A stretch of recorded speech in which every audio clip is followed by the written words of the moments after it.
C'était ce qu'on appelle une grande gueule, ce qu'il reconnaissait d'ailleurs lui-même sans difficulté.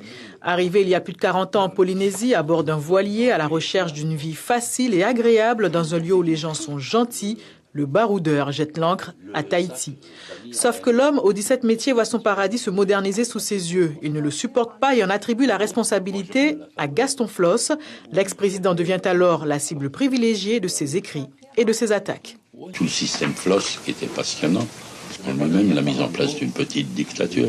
Oui, il a été le personnage central, ce qu'il voulait d'ailleurs. Rien ne se décidait, pas une subvention, pas un emploi public n'était fait sans lui. Donc il s'était fait en sorte de personnage central de toute la vie, et c'est ce qu'il voulait. Mais le journaliste n'épargne pas non plus l'administration, les politiques corrompus, les fonctionnaires et les experts métropolitains. Son style plaît et fait le succès du magazine qu'il a lui-même créé, le Tahiti Pacifique. Il signe des articles au vitriol, mais la plupart du temps très bien renseignés.